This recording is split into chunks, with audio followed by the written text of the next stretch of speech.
¿Quieren orar conmigo? Te doy gracias por este domingo especial, porque llegaste primero que todos nosotros y tienes algo especial para tu pueblo. Ya lo empezamos a vivir. Es el momento de la predicación de tu palabra. Ayúdame a hacerlo, Señor, en tu gracia y en la unción de tu Espíritu. Pon destreza, pon esa habilidad, esa claridad y pon sabiduría en esta ocasión que me toca expresar el mensaje de tu palabra, para que traiga bendición en el nombre de Jesús. Amén. Pueden ocupar sus lugares.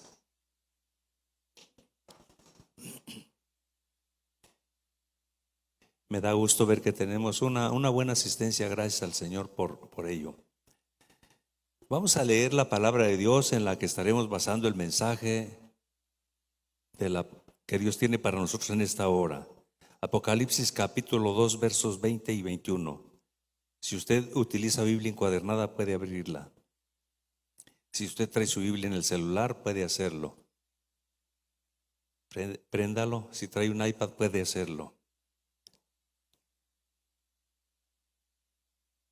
Pero tengo unas pocas cosas contra ti, que toleras a esa mujer Jezabel, que se dice profetiza, y enseña y seduce a mis siervos a fornicar y a comer cosas sacrificadas a los ídolos.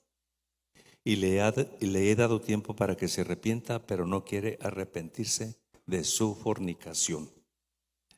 Me di a la tarea de empezar a predicar sobre las 7 iglesias del Apocalipsis, y hoy estamos en la iglesia de Tiatira.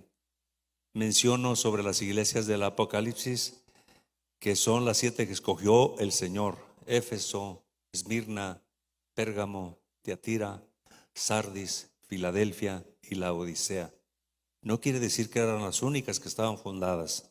Usted se va a encontrar en la palabra del Señor con una carta a los colosenses, y Colosas está ahí en Asia proconsular, en Asia Menor. Ahí está. Hoy se le nombra Turquía. Ahí está, pero Dios escogió a estas 7 iglesias porque tenía un mensaje muy especial para ellas, y de alguna manera las 7 iglesias son una fotografía de las iglesias del siglo XXI y de todo el mundo. Y muchas de las cosas que Dios le dice a las iglesias de Asia proconsular tienen que ver con la iglesia del siglo XXI. En cuanto al mensaje de la iglesia de Tiatira, hay 5 puntos que hay que tratar, y ya traté por lo menos los 2 primeros: la presentación, y luego vimos la evaluación, las cosas buenas que le halagó el Señor, y luego viene una censura, las cosas malas que tenía la iglesia. Dicho sea de paso que todas las congregaciones tienen cosas buenas y todas las congregaciones tienen fortalezas y todas las congregaciones tenemos debilidades. Esa es la realidad. Luego viene una consideración que hace para la iglesia y una promesa. Estamos con la iglesia de Tiatira, y hoy me toca abordar este tercer punto. Solamente me voy a enfocar en la censura para la iglesia de Tiatira.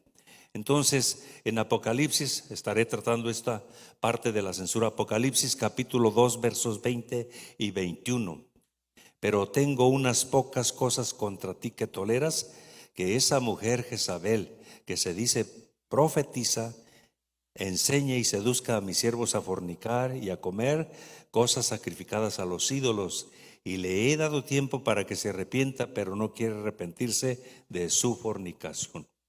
A estos momentos, cuando el Espíritu Santo le dice a Juan que tiene que escribirle una carta que él le va a revelar a la iglesia de Tiatira, como le dije, como se presentó el Señor para evaluarle algunas cosas, pero para censurarle otras. Entonces, a estas alturas, cuando el Espíritu Santo viene e inspira a Juan, Dios le da esta carta para la iglesia de Tiatira. La iglesia de Tiatira tiene por lo menos 40 años de haber sido fundada. Las profecías y las enseñanzas que Jezabel compartía en esa iglesia, ya tenemos que hablar que estamos hablando de una segunda generación. Son 40 años después de que se fundó. Una segunda generación que no tiene el mismo discernimiento, una segunda generación que tenía comezón de lo místico, una segunda generación que fue seducida.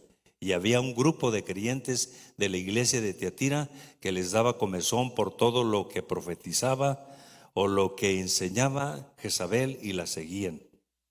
Así es de que en las enseñanzas Jezabel, ella se aleja de lo que vienen siendo los verdaderos principios morales y espirituales, pero muy camuflajeados, muy disfrazados, y sedujo y engañó a una gran parte de la iglesia. Por eso es que cuando Juan está escribiendo la carta, hay una parte que Dios le dice que escriba, y le dice: ellos tienen las profundidades de Satanás, conocen las profundidades de Satanás, pero las cambiaban según por revelaciones de Dios. Y es una declaración muy, muy fuerte. Si se fija la declaración que tenemos ahí, el primer enunciado, la primera frase, empieza: pero tengo unas pocas cosas contra ti. Son pocas, muy pocas, pero muy malas, demasiado malas, dañinas para la iglesia en su interior y en su exterior. De estas dos áreas, no sé en cuál de las dos estaba afectando más, pero al Señor no le agradaba. Cuando hablamos de que Dios evalúa cosas buenas de la iglesia de Tiatira y le dice: te felicito, te alabo, te halago por esto, y luego cuando viene y dice: la censura es esta, tengo unas pocas cosas, esto nos indica algo que es muy práctico y muy claro. Como se los dije ahorita, aunque las iglesias que estaban en Asia proconsular, hoy Turquía, estamos en una distancia de 2000 años, no obstante, lo que sucede en las iglesias que están en el área de Asia proconsular tienen mucho que ver con las iglesias del siglo XXI. La realidad o la razón es esta: que la iglesia es el campo de acción de Dios, pero también la iglesia es el campo de acción de Satanás y los demonios. Esa es la realidad. Hay un grupo, una iglesia, un grupo de fieles creyentes, pero hay una mujer, Jezabel, que se decía profetisa y enseñaba, y les enseñaba, según esto, las profundidades de Satanás. Las habían conocido, y esto era muy, muy delicado. Entonces, sobre esa declaración, las cosas muy malas que suceden al interior de la iglesia hacen daño, pero cuando salen al exterior de la iglesia hacen más daño. Si me permite, en todos los tiempos hay un parámetro para detener las cosas malas que suceden en la iglesia. Pero tengo unas pocas cosas contra ti. Son pocas, no son muchas, dice, son pocas, pero las que tienes son muy malas y muy dañinas y destructivas. ¿Qué es lo que dice Pablo? Colosenses, el capítulo 4, el verso 5 y el verso 6. Voy a leer lo que viene siendo la Nueva Traducción Viviente. Vuelvo a repetir esta cita: Colosenses 4, 5 y 6. Vivan sabiamente entre los que no creen en Cristo. Aprovechen al máximo cada oportunidad. Que sus conversaciones sean cordiales y agradables, a fin de que ustedes tengan la respuesta adecuada para cada persona. Primera de Timoteo, el capítulo 3, el verso 7. También es necesario que tengan buen testimonio de los de afuera, para que no caigan en descrédito y en los lazos del diablo. Estoy tratando esos enunciados, pero tengo unas pocas cosas contra ti, que toleras a esa mujer Jezabel. Estoy hablándoles de la Jezabel que se menciona en la iglesia de Tiatira. En el Antiguo Testamento se habla de una Jezabel. Aquí en el Nuevo Testamento se habla de otra Jezabel. De alguna manera, en algún momento los voy a entrelazar para sacar las enseñanzas que tenemos de ello y para llegar a una conclusión. ¿Quién era la Jezabel que estaba en la iglesia de Tiatira? Si me permite, le doy el significado de lo que es o lo que significa el nombre Jezabel. Significa casta, no casada. Eso significa casta, no casada. El nombre de Jezabel, por lo que sucedió con la Jezabel del Antiguo Testamento y por lo que sucede aquí con la Jezabel del Nuevo Testamento, es un hombre manchado. Si me permite, es un hombre maldito. Nadie del pueblo cristiano o de los que conocen la Biblia jamás le va a plantar este nombre a una de sus hijas. Es un hombre manchado, es un hombre maldito, por lo que sucede en el Antiguo Testamento con la Jezabel del Antiguo Testamento y por lo que sucede aquí en la iglesia de Tiatira. Estamos desarrollando esa parte muy importante. Fíjese lo que dice en esta ocasión: pero tengo contra ti unas pocas cosas. La primera, que toleras a Jezabel.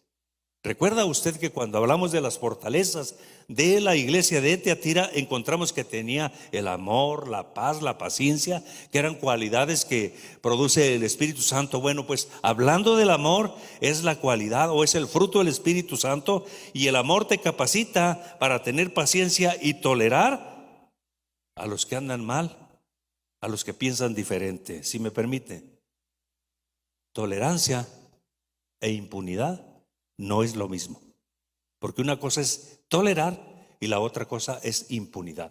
Le defino los conceptos, porque aquí le dice, pero tengo contra ti, o sea, le dice, esto está mal, no estoy de acuerdo, que toleras a esa mujer Jezabel.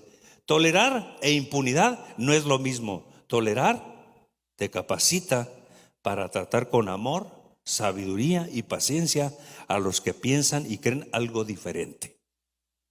Impunidad es solapar a las personas que transgreden la ley terrenal o la ley espiritual. Es dejar sin castigo a quien comete un delito. En México, como nunca antes en nuestros días, se habla mucho de impunidad. De eso es de lo que se habla de una forma tremenda y de una forma grande en México. Siempre se habla que hay mucha impunidad. Y si me permite, le menciono algo que es muy importante. Entre los países que tienen más impunidad, el top de ellos es Brasil, Perú, México, Venezuela y Colombia. Y México está en el tercer lugar. Le vuelvo a decir lo que es impunidad. Impunidad es solapar a las personas que transgreden la ley terrenal y espiritual.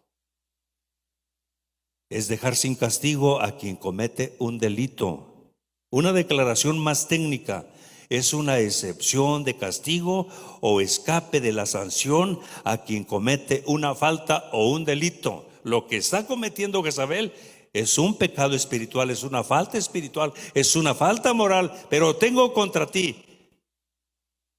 No solamente que toleres, va más allá, que tienes impunidad contra Jezabel. Y esto era tal vez para el pastor, y esto era también para la congregación. ¿Qué dicen las Sagradas Escrituras cuando suceden problemas internos dentro de la iglesia? Una cosa es tolerar y la otra cosa es impunidad. ¿Qué dicen las Sagradas Escrituras cuando hay diferencias entre los creyentes y que van más allá de diferencias, que discuten o se pleitean, o se pelean y se queda el resentimiento y se queda la amargura? Escucha bien lo que dice la palabra de Dios. Mateo capítulo 18, versos 16 al 17. Por tanto, si tu hermano peca contra ti, ponle. Por tanto, si tu hermano te ofende, ve y repréndele estando tú y él solos. Si te oyere, has ganado a tu hermano. Verso 16. Mas si no te oyere, toma un contigo uno o dos, para que en boca de 2 o 3 testigos conste toda palabra. Si no los oyere, a ellos dilo a la iglesia. Y si no oyere a la iglesia, tenle por gentil y publicano. Si me permite, este lenguaje está a 400 años atrás del lenguaje que usted y yo hablamos. Por eso tengo que utilizar aquí la declaración de la Nueva Traducción Viviente. Trata a esa persona como un pagano o como un corrupto. Ve y acláralo con él. Ve y pide perdón. Si no quiere perdonar, llama a testigos. Si no quiere reconocer y está necio, que él no te ofendió, que lo que hizo no lo hizo con intención, que lo hizo de otra forma, llama a 2 o 3 testigos. Si no lo acepta delante de 2 o 3 testigos ante la iglesia, el fallo de la iglesia es inapelable. Si usted se fija, si no lo acepta ante la iglesia, entonces tenle por gentil y publicano. Nueva Traducción Viviente dice, tenle por pagano y por corrupto. Alguien que no perdona es pagano, es mundano, es como un mundano, es un corrupto. La palabra corrupto suena muy fuerte y la aplica aquí en nuestra sociedad solamente en otros términos. Pues la Nueva Traducción Viviente, alguien que no perdona, que no acepta su falta, es un corrupto. Los pecados dentro de la iglesia. Pero tengo unas pocas cosas contra ti, que toleras a esa mujer que se llama Jezabel. Primera de Timoteo, el capítulo 5, versos 20 y 21. A los que persisten en pecar, repréndeles delante de todos para que los demás también aprendan. Estamos hablando más o menos como de 2000 años. En otra cultura, en otro contexto. Pablo está escribiendo al joven Timoteo y está escribiendo a la iglesia de los creyentes de su tiempo, casi 2000 años. Queridos hermanos, si yo exhibo aquí a alguien en público y digo, fulano de tal, lo he amonestado tantas veces porque sigue tomando, le aseguro que esa persona no vuelve a la iglesia, pero también se va parte de su familia. Esto no siempre aplica.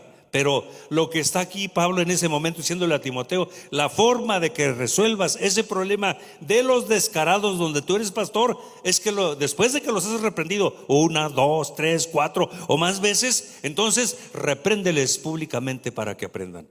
Eso no funciona aquí. Si yo lo hiciera, se va él y se va parte de la familia y se va todos los amigos y todos los que simpatizan con él. No arranques el trigo porque vas a arrancar juntamente con ello a la cizaña. Te encarezco delante de Dios y del Señor Jesucristo. Estoy leyendo el verso 21. Te encarezco delante de Dios y del Señor Jesucristo y de sus ángeles escogidos, que guardes estas cosas sin prejuicio, no haciendo nada con parcialidad. Pero tengo contra ti unas pocas cosas que toleras. Iba más allá de aceptar a alguien que piensa diferente o que cree diferente. Impunidad.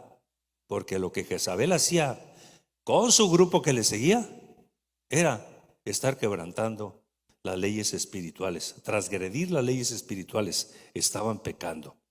Quiero compartir un pasaje más con usted.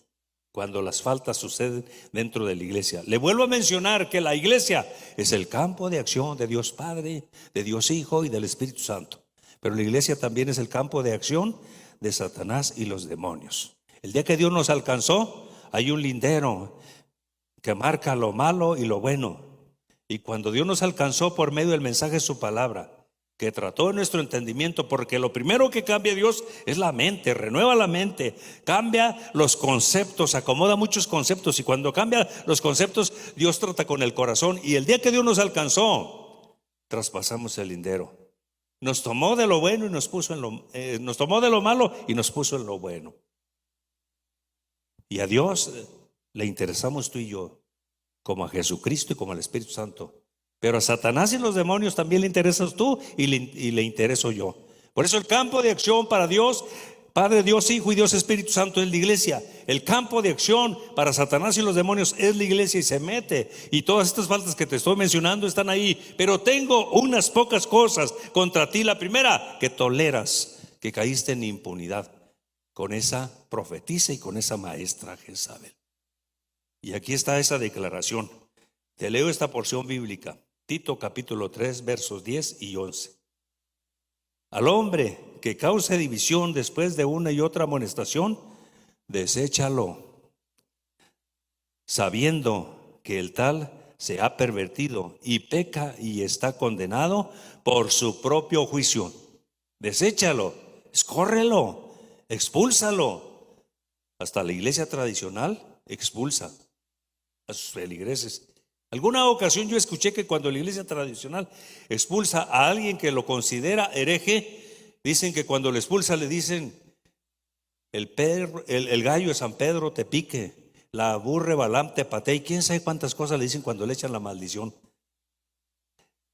Los expulsan, expúlsalos. Y aquí está diciendo: ahí a los que te están causando división, échalos fuera. Apocalipsis, el capítulo 2, versos 21 y 23, fíjate lo que dice. Y le he dado tiempo para que se arrepienta, pero no quiere arrepentirse de su fornicación.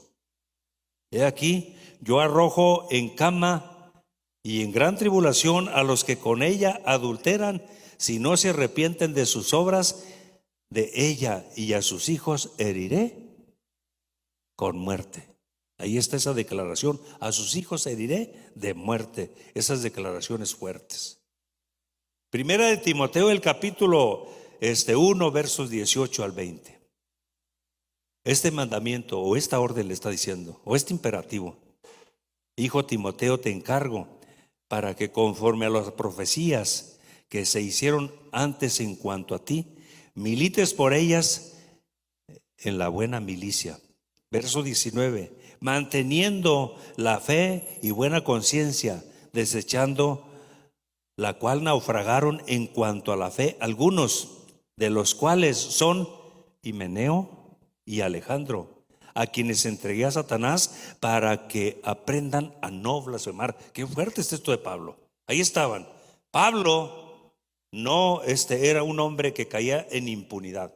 No solamente dice: córrelos de la iglesia, deséchalos, expúlsalos, diles que no hay lugar para ellos ahí en esa congregación donde te he puesto de pastor. Eso le está diciendo a Timoteo. Y en esta ocasión nuevamente eso le está diciendo de una forma muy clara en lo que viene siendo a Tito. Pero en esta ocasión a Timoteo le dice: yo entregué a Himeneo y a Alejandro, a Satanás los entregué, porque cayeron en impunidad. A la iglesia de Tiatira Dios le dice: pero tengo unas pocas cosas contra ti que toleras. Has caído en la impunidad con Jezabel. Es una declaración muy, muy fuerte. Pero tengo unas pocas cosas contra ti que toleras a esa mujer Jezabel, que se dice profetiza. Como se lo dije hace un momento, el nombre de Jezabel es uno de esos nombres que en la Biblia está manchado, maldito. Y ahorita más adelante leeremos una porción bíblica donde así se dice. Está tomando el ejemplo de una Jezabel del Antiguo Testamento, que era una mujer maldita, malvada, perversa. La palabra del Señor en Primero de Reyes, el capítulo 18, el verso 13. Vea lo que hacía la Jezabel del Antiguo Testamento, y que en esta ocasión a la Jezabel del Nuevo Testamento que menciona, pues también está en el mismo tenor. Primero de Reyes 18, verso 13. ¿No ha sido dicho a mi Señor lo que hice cuando Jezabel mataba a los profetas de Jehová? Era una asesina. Fíjese a quién mataba: a los profetas de Jehová, el único Dios verdadero, a los hombres santos, a los hombres que Dios había escogido para usar. Primero de Reyes, el capítulo 19, el verso 2. Entonces envió Jezabel a Elías un mensajero diciendo: así me hagan los dioses. Así, o sea, está diciendo: así me hagan mis ídolos, y aún me añadan si mañana a esta hora yo no he puesto tu persona como la de uno de ellos. Es que Elías desafió a los profetas de Baal y le dijo en ese momento a Acab: dejemos de estar claudicando entre dos pensamientos, vamos definiendo cuál es el verdadero Dios. El que conteste con fuego en el sacrificio que vamos a hacer sin ponerle fuego nosotros, ese es el verdadero Dios. Y Jehová Dios le contestó a Elías. Baal nunca pudo contestar. De manera que en el momento que Dios le contestó a Elías, da la orden: córtenle la cabeza a todos los profetas de Baal. Al día siguiente Jezabel le manda un mensaje: así me hagan los dioses, y aún me añada si mañana a estas horas yo no he puesto tu persona como la de uno de ellos. Fue cuando Elías salió huyendo. Esa era la Jezabel del Antiguo Testamento. Por eso le digo, el nombre de Jezabel, cuando aparece en las páginas de las Escrituras, es un nombre manchado, es un nombre maldito. Pero ¿quién era esa Jezabel? Se está preguntando. La del Nuevo Testamento, porque la del Antiguo Testamento tenemos bien claro: era la esposa de Acab. Mató a profetas, metió toda la idolatría en el reino de Israel, cosa que era abominable a Jehová. Pero ¿quién era la Jezabel del Nuevo Testamento que está dentro de la iglesia de Tiatira? Quiero mencionarle algunas hipótesis. Defino el concepto de hipótesis: suposición hecha a partir de unos datos que sirven de base para iniciar una investigación o una argumentación.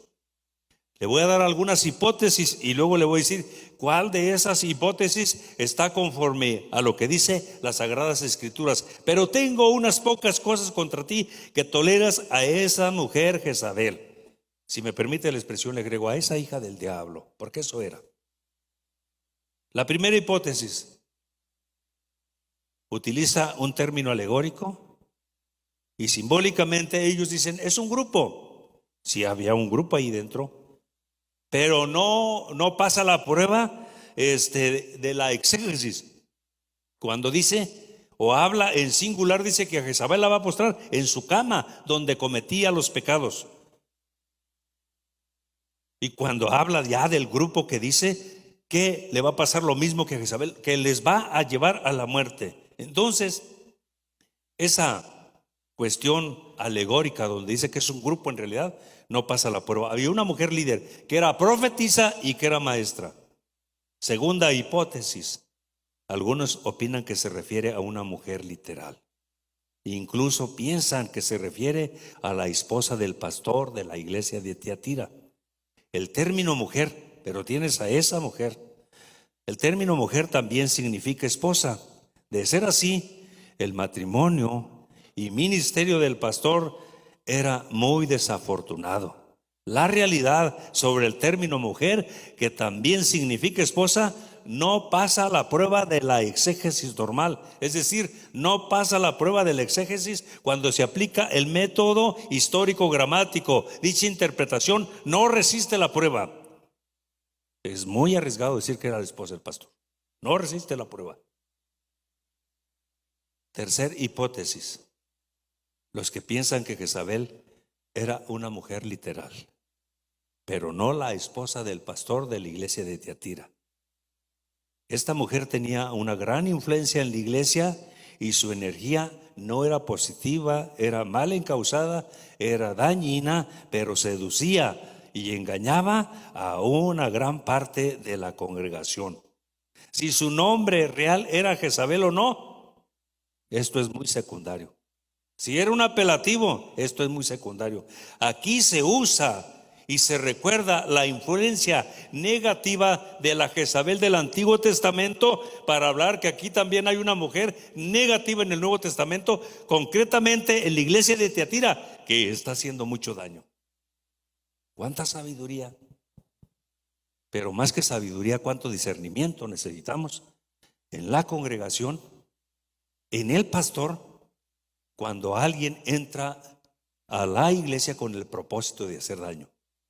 Que se manifieste la palabra y ciencia, donde descubre la mala intención que traen las personas en su mente y en su corazón contra la iglesia. Te recuerdo que la iglesia es el campo de acción de Dios Padre, Dios Hijo y Dios Espíritu Santo. Pero te recuerdo también que la congregación, la iglesia, es el centro de acción de Satanás y los demonios. Y necesitamos que estén esos dones. Te aclaro que cuando Pablo habla de los 9 dones en la en la primera carta de Corintios, el capítulo 12, y que los divide en 3 categorías, no está hablando que sean exclusivos para el pastor, es para la congregación. Dones de saber, palabra de sabiduría, palabra de ciencia y discernimiento espíritu. La palabra de ciencia es cuando Dios le revela parte de la congregación al ministro alguna situación especial en algún creyente o en alguna persona, lo que está mal. La palabra, el discernimiento espíritu tiene que ver con todo lo que es ocultismo y cómo necesitamos nosotros esa manifestación especial y fuerte del Señor para entender lo que Dios está revelándole a su pueblo y a sus hijos, para entender esa parte seria, esa parte dura, esa parte importante, y que Dios traiga al arrepentimiento, que levante gente con los dones para eso. Entonces, en esta ocasión está utilizando, dice, sí es una mujer, y luego dice, si su nombre real es Jezabel o no, es secundario. Si es un apelativo, es secundario. Aquí está hablando de una mujer que está dentro de la iglesia, que convenció a muchos que es profeta y convenció a otros que es maestra, y que creen lo que profetiza y que creen lo que enseña. John MacArthur sobre Jezabel tiene esta nota que es muy apropiada también. Puede ser un seudónimo para aludir a cierta mujer que ejercía influencia en la iglesia de forma similar a la influencia que ejercía la Jezabel del Antiguo Testamento con el pueblo judío, con los reyes de ese tiempo y con el profeta Elías. Así es de que, permítame decirle que la exégesis o la interpretación apropiada es una mujer que está dentro de la iglesia, no se llama Jezabel, se le da el seudónimo de Jezabel para hablar que está haciendo mucha maldad, la estás tolerando, ahí está. Y necesitamos que Dios nos llene con los dones, nos capacite. Porque muchas personas vienen aquí al templo porque tienen necesidad espiritual y hambre de la palabra del Señor. Y Dios trata con ellos y los alcanza y se salvan. Pero hay otros que no vienen con ese plan. Pero que tengamos gente llena de sabiduría, con el don de sabiduría y con el don de discernimiento de espíritus. Y que puedan detectar con mucha objetividad, no con misticismo, no, a ver si le atino, a ver si hay la posibilidad, no con aquellas declaraciones que hacían aquellos hombres o aquellos evangelistas para impresionar o para llamar la atención, porque siempre los ha habido, donde utilizaban la declaración de la posibilidad. Tiene creyentes de 500 creyentes o 700 oyentes escuchándole. Luego dice, aquí hay una persona que le duele la cabeza. Pues está la cuestión de la posibilidad.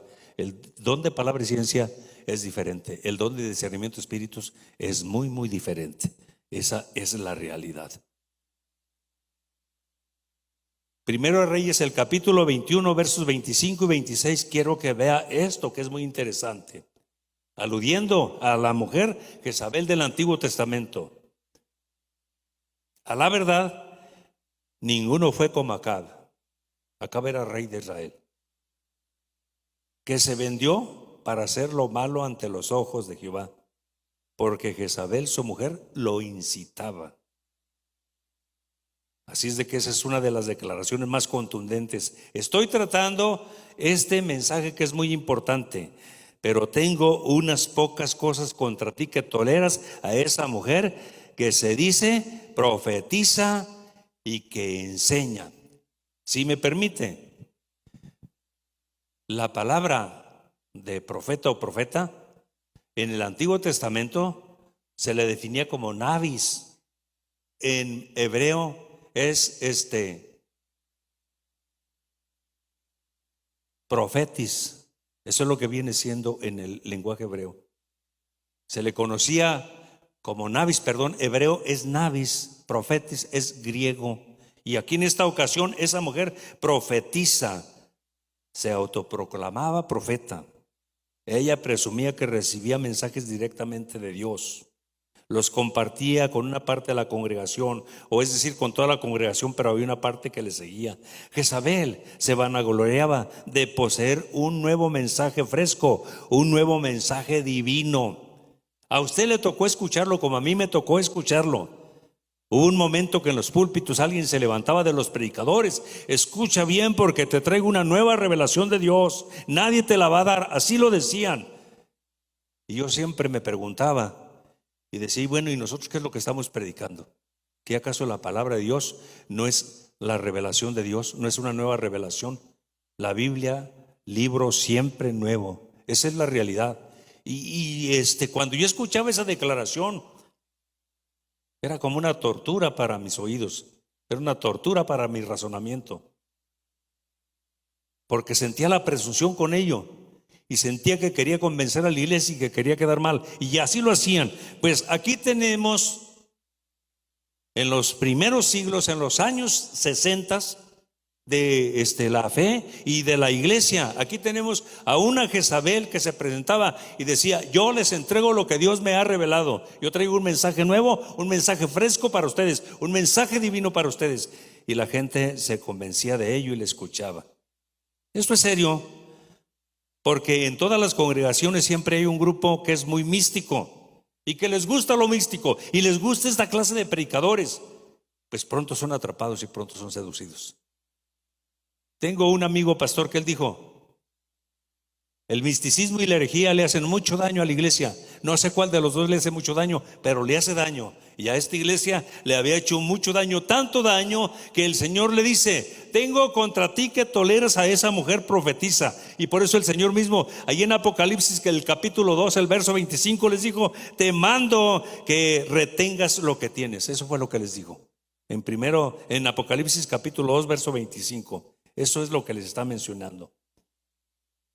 Pero tengo contra ti que tienes a esa mujer Jezabel que enseña. La falta grave de Jezabel fue el pretender convertirse en maestra, didasqueí. En el griego, maestro es didáscolos, maestra didasqueí, que enseñe a la congregación de Tiatira. Fíjate lo que enseñaba Jezabel. Escucha muy bien lo que enseñaba Jezabel.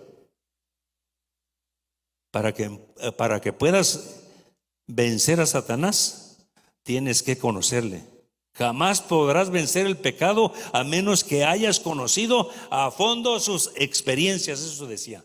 ¿Te acuerdas que en el mensaje pasado, cuando hablé de Tiatira, te mencioné que había gremios en la ciudad de Tiatira? De lana, de piel, de púrpura. Había carpinteros, había tintoreros, y todos tenían sus gremios. Todos ellos, en la definición de esas palabras, tenían sus gremios, y cada uno de ellos tenía su divinidad. Permíteme decirlo de otra manera: tenía su ídolo, tenían imágenes, y cada uno hacía sacrificios hacia esas imágenes. Y Jezabel con eso les decía, fíjate lo que les enseñaba: jamás vas a poder vencer a Satanás si no conoces el pecado a fondo. Le estaba diciendo: métete a pecar a fondo, para que conozcas a Satanás y para que puedas vencer a Satanás y para que puedas vencer el pecado. Ahora bien, cuando llega aquí a lo de los gremios, les decía: no renuncies, porque si renuncias vas a ser toda la vida un miserable pobre. Eso vas a hacer. Si no renuncias, te va a ir bien. Los demás del gremio te van a ayudar, pero tienes que asistir a sus fiestas y tienes que participar de lo ofrecido a los ídolos, y tienes que participar de todo lo que se hace en las fiestas.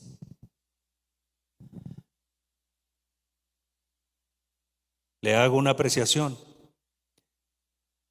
En el relativismo, en las iglesias se metió muchas veces la pregunta esa: si el baile es bueno o es malo. Y se metió en el relativismo. Y luego terminaban diciendo: no, pues tú tienes tu verdad, yo tengo mi verdad. Para mí no es malo. Es relativismo. Bueno, ¿en qué termina el baile? Es la pregunta. El contacto de los sexos opuestos, ¿en qué termina el baile? Y más o menos ahí estaba bien disfrazado.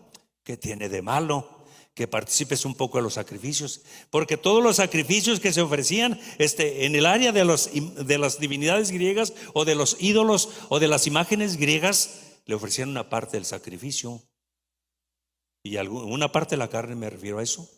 Y en algunas otras ocasiones solamente le ofrecían un poco de pelos de la frente, y lo demás se lo comían todo, pero lo ofrecían a los ídolos. No tiene nada de malo que participes de esto. Y no tiene nada malo que participes todo lo que hacemos aquí. Es igual que la pregunta que se hizo mucho tiempo y todavía está en muchas personas: ¿es malo ir al baile? ¿Qué tiene de malo? ¿Qué se hace en el baile? Yo le pregunto. Y si bailas con una persona que no es tu pareja, o si bailas con una mujer que la invitaste a eso, ¿a qué termina? ¿Qué te lleva todo eso? Entonces hasta ahí lo dejamos. Si alguien dijo: tú tienes tu verdad, yo tengo mi verdad.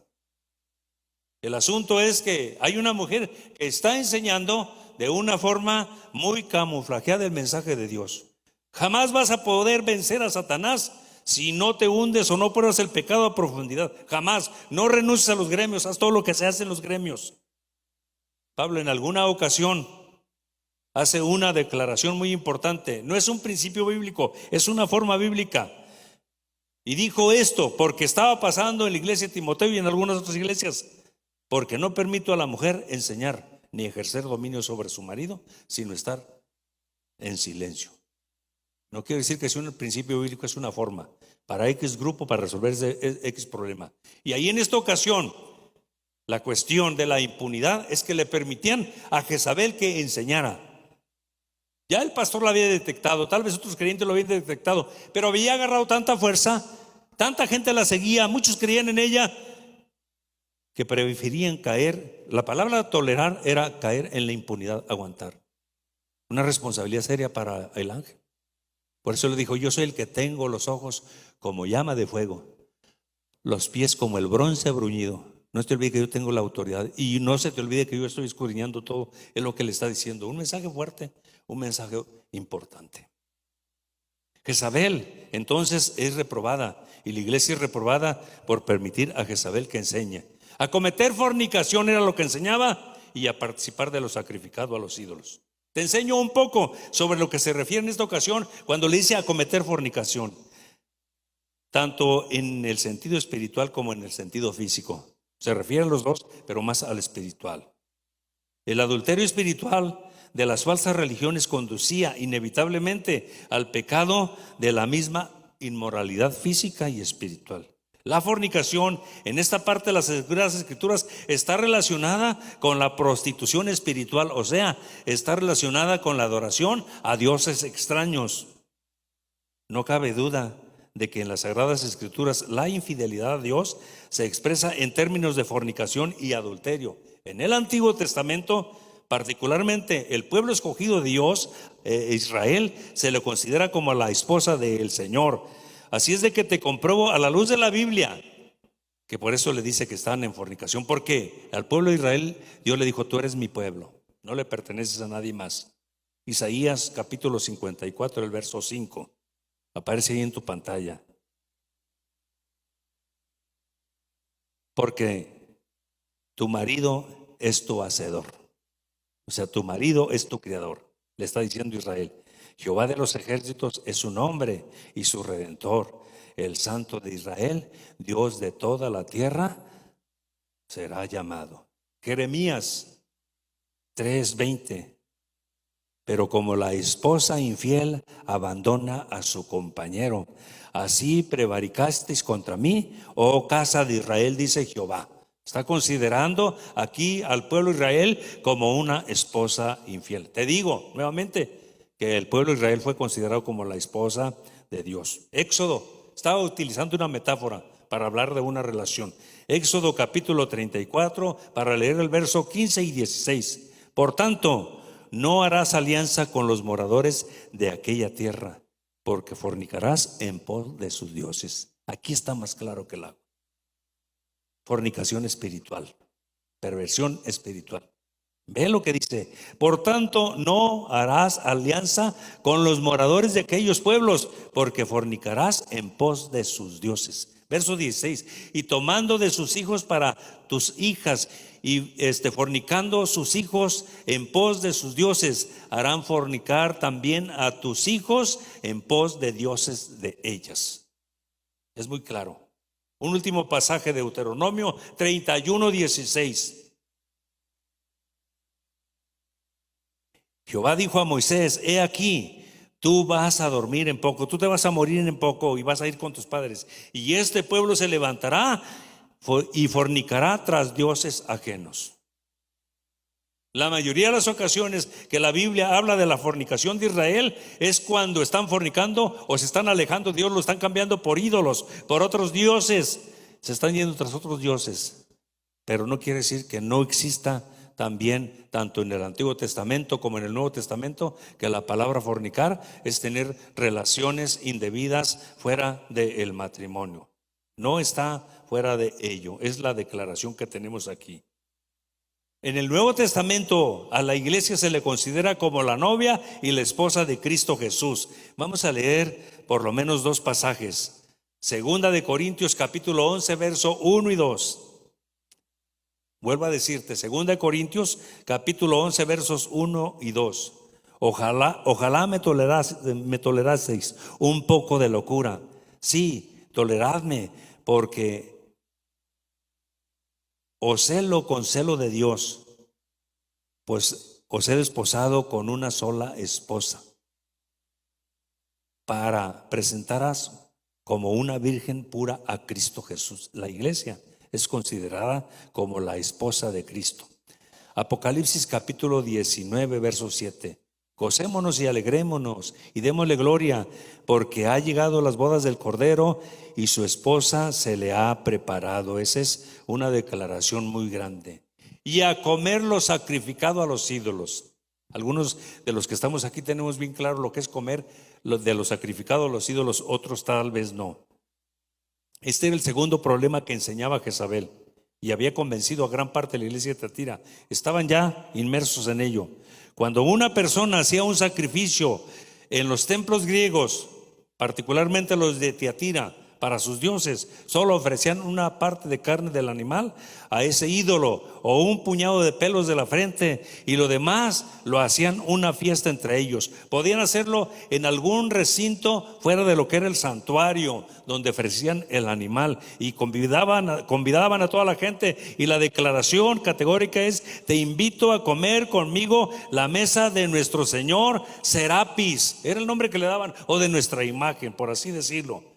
Algunos se lo llevaban a la casa y al final también, después de haberlo ofrecido a los ídolos. ¿Qué dice la palabra del Señor? Aquí estaba el problema para los cristianos. ¿Puede el creyente comer carne que se había ofrecido a los ídolos en el templo o en cualquier otro sitio? ¿Qué dice la Biblia? Te voy a invitar para que abras conmigo la palabra del Señor, 1 Corintios 8, nada más para que veas. 8:1. En cuanto a lo sacrificado a los ídolos, sabemos que todos tenemos conocimiento. 8:4. Acerca pues de las viandas que se sacrifican a los ídolos, sabemos que un ídolo nada es en el mundo. Vea cómo los define Pablo. O si el ídolo está tallado en madera, nada es un pedazo de madera. Si está labrado en yeso, nada es un pedazo de yeso. Si está dibujado en un lienzo, nada es una pintura. Y que no hay más que un Dios. Ahí esa misma frase es muy fuerte. Pero luego vamos a leer 1 Corintios el capítulo 10, el verso 20. 1 Corintios 10:20. Antes digo que lo que los gentiles sacrifican, a los demonios los sacrifican. Hay por lo menos 3 pasajes en la Biblia que relacionan las imágenes o a los ídolos con demonios. Antes digo que lo que los gentiles sacrifican, a los demonios los sacrifican.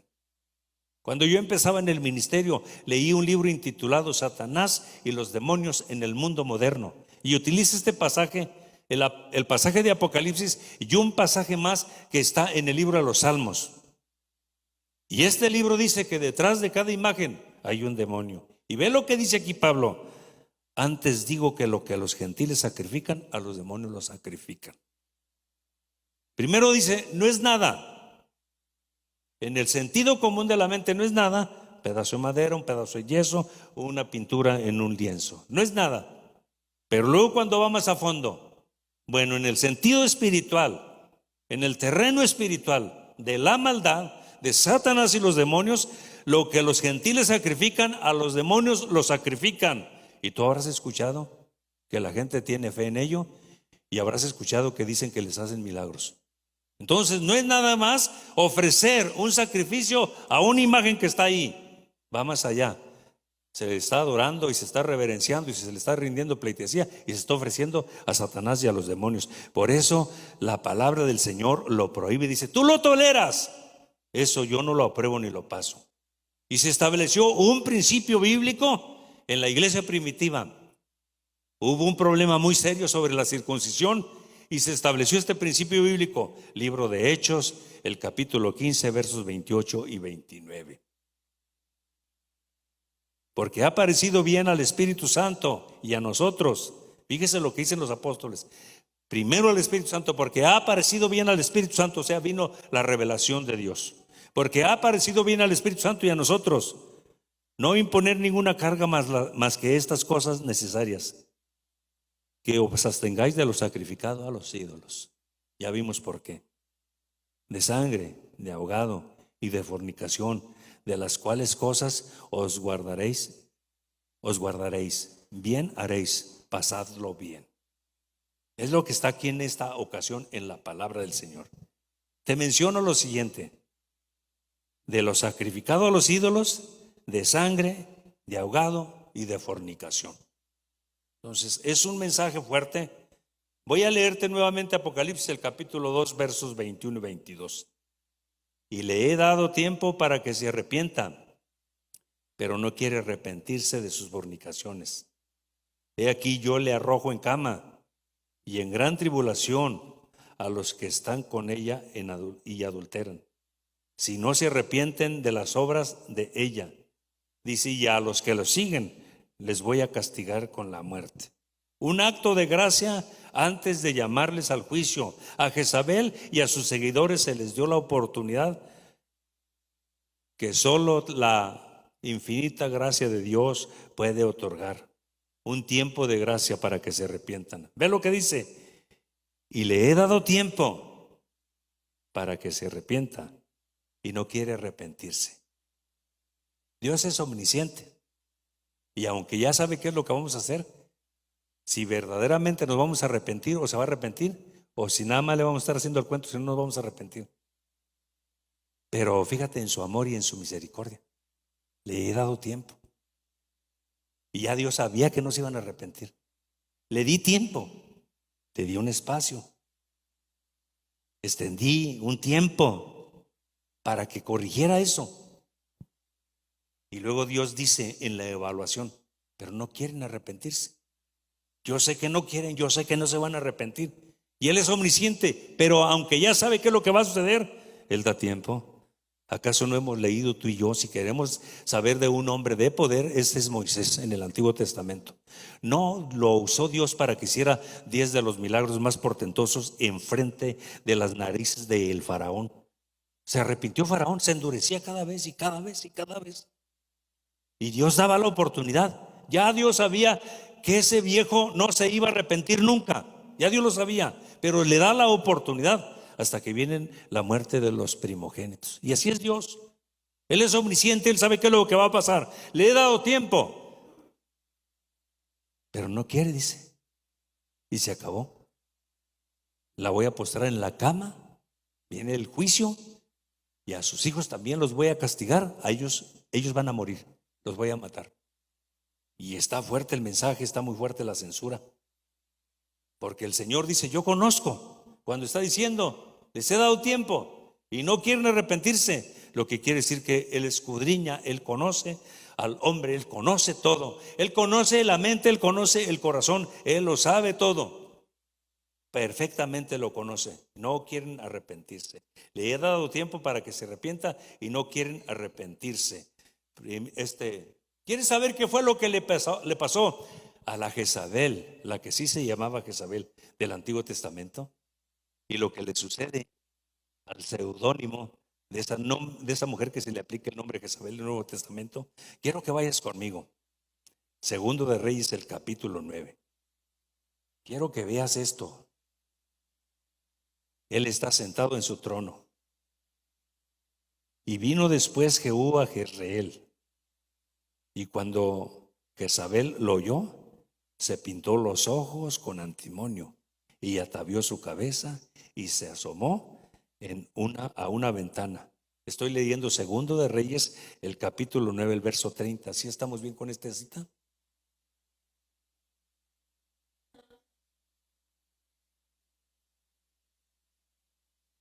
Ok, sí, por ahí está. Verso 31. Y cuando entraba Jehú por la puerta, ella dijo, ¿sucedió bien a Zimri que mató a su señor? Alzando él entonces su rostro hacia la ventana, dijo, ¿quién está conmigo? ¿Quién? Y se inclinaron hacia él 2 o 3 eunucos. Y él les dijo, echadla abajo. Y ellos la echaron. Y parte de su sangre salpicó en la pared y en los caballos. Y él la atropelló. Dijo, por si acaso es como los gatos que tienen 7 vidas. Y luego fíjese lo que dice. Entró luego y después que comió y bebió, dijo, id ahora a ver aquella maldita. Le digo que el nombre Jezabel es un nombre manchado, maldito. Id ahora y a ver aquella maldita y sepúltenla, pues es hija del rey. Pero cuando fueron para sepultarla, no hallaron de ella más que la calavera y los pies y la palma de las manos.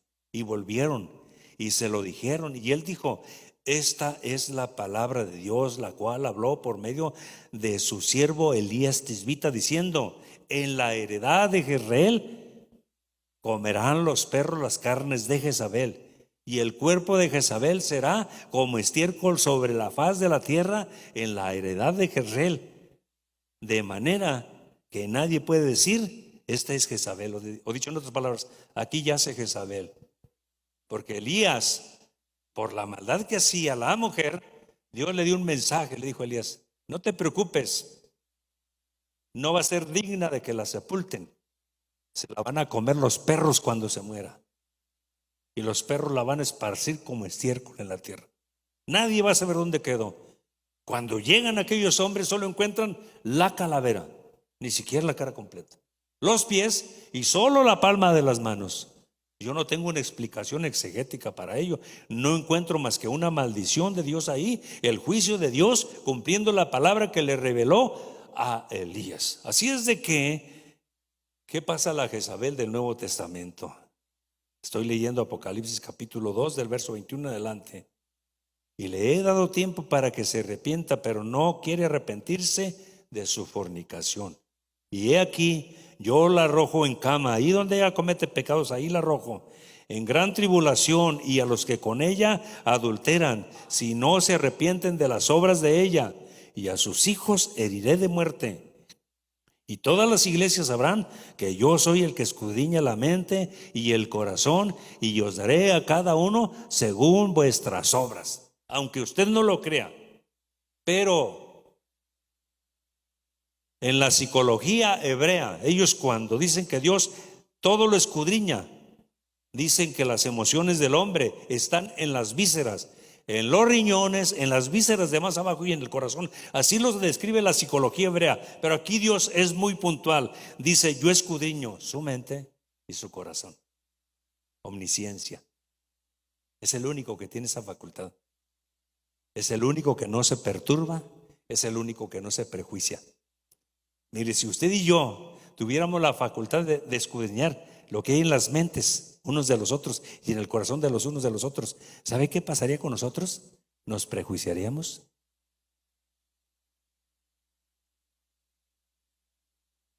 ¿Terminaríamos alejándonos de Dios? ¿Terminaríamos mal? Pero Dios es el único que tiene esa facultad, el que escudriña la mente y los corazones. Él no se perjuicia, Él no se perturba, Él no se daña, Él sigue siendo Dios. ¿Sabe usted por qué no se prejuicia? ¿Por qué no se daña? El Señor no retarda su promesa, según algunos la tienen por tardanza. Es paciente para con todos, no quiere que nadie se condene, sino que procedamos al arrepentimiento. Y luego la palabra de Dios, Cristo Jesús dijo: no se turbe tu corazón, no tengas miedo. En la casa de mi Padre, allá donde yo voy, hay muchas habitaciones. Si no fuera así, te lo hubiera dicho: voy a preparar lugar para ti, porque quiero que donde yo estoy, tú también estés conmigo. Nos ama, nos sigue amando. Sea bendito el nombre de Cristo Jesús. ¿Quieren estar de pie? Quiero invitar al grupo de alabanza que venga a este lugar a entonar una alabanza. Sea bendecido el nombre del Señor.